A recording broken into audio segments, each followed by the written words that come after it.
એક શાંત વિશાળ સરોવરના કિનારે વસેલા પક્ષીઓના એક સુંદર સામ્રાજ્યમાં સૌએ એક હંસને પોતાનો રાજા ચૂંટ્યો. એ જ હિરણ્યગર્ભ હતો. તે ન કેવળ બળવાન હતો પરંતુ અત્યંત બુદ્ધિમાન પણ. હિરણ્યગર્ભમાં એક અદ્ભુત વિશેષતા હતી. તે દૂધ અને પાણીને અલગ કરી શકતો હતો. સરોવરમાં ખીલેલું એક વિશાળ કમળ તેનું નિવાસ સ્થાન હતું.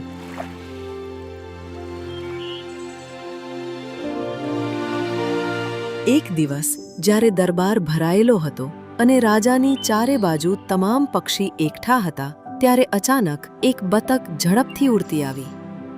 હે મહારાજ હિરણ્યગર્ભ, વિદેશ ભ્રમણ પર ગયેલા દીર્ઘમુખ પાછા ફરી આવ્યા છે. શું હું એમને દરબારમાં મોકલી દઉં? હા, એમને તુરંત અંદર લાવો. થોડી જ ક્ષણોમાં એક લાંબી ડોકવાળો સારસ દરબારમાં પ્રવેશ કરે છે. તે જ દીર્ઘમુખ હતો જે હાલમાં જ વિભિન્ન દેશો અને પર્વતોની યાત્રા કરી પાછો આવ્યો હતો. જય હો મહારાજ, હું આપના આદેશ પર વિદેશ યાત્રાથી પાછો આવ્યો છું. રાજાએ હસીને એને પાસે બોલાવ્યો અને ઉપહારોથી એનું સ્વાગત કર્યું. હે મહાપંડિત દીર્ઘમુખ, બોલો, કયા કયા દેશોમાં ગયા? શું ચમત્કાર જોયા? અમને કહો. દીર્ઘમુખે ચારે બાજુ જોયું, ડોક ઊંચી કરી અને બોલવાનું શરૂ કર્યું.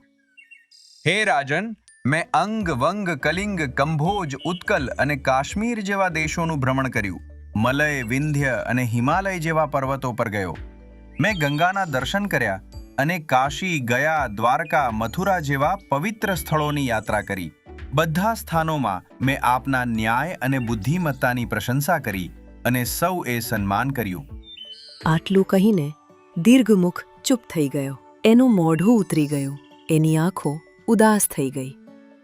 અટકી કેમ ગયા દીર્ઘમુખ? શું કોઈ વાત છે જે તને ખૂંચી રહી છે? કહો, સંકોચ ના કરો. હે મહારાજ, એક સ્થાન એવું હતું જ્યાં આપનું અપમાન કરાયું. ચિત્રવર્ણના રાજ્યમાં. આખા દરબારમાં સન્નાટો છવાઈ ગયો.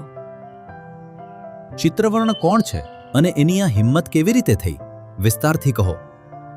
ચિત્રવર્ણ એક મોર છે, સુનારવનનો રાજા.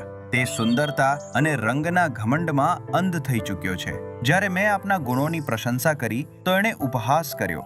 બોલ્યો, એક સફેદ હંસ શું રાજા હશે? એમાં રંગ ક્યાં છે? ચમક ક્યાં છે? રાજા હિરણ્યગર્ભનું મોઢું ગંભીર થઈ ગયું. દરબારમાં કેટલાક પક્ષી ગુસ્સાથી ફડફડી ઉઠ્યા. તો ચિત્રવર્ણને રંગ પર ઘમંડ છે. આ કેવળ મારું નહીં, જ્ઞાન અને ન્યાયનું અપમાન છે. મહારાજ, જો આપની અનુમતિ હોય તો હું ચિત્રવર્ણની પાસે શાંતિનો સંદેશ લઈને જાઉં. કદાચ એને હજી પણ સાચા જ્ઞાનની જરૂર છે. પ્રબુદ્ધ, તમારા જેવા જ્ઞાનીને જ આ કાર્ય સોંપી શકાય છે. જાઓ અને ચિત્રવર્ણને કહો, અસલી સુંદરતા આચરણ અને વિવેકમાં છે, ના કે કેવળ રંગબેરંગી પાંખોમાં. આ રીતે એક નવી યાત્રા આરંભ થઈ. એક ઘરડા ઘુવડની બુદ્ધિ અને એક મોરના ઘમંડ વચ્ચે ટકરાવની યાત્રા. શું પ્રબુદ્ધ ચિત્રવર્ણના અભિમાનને તોડી શકશે? શું ન્યાય અને અહંકાર વચ્ચે આ સંગ્રામ શાંતિથી ઉકેલશે? જાણવા માટે જોડાયેલા રહો હિરણ્યગર્ભની આગલી સભામાં.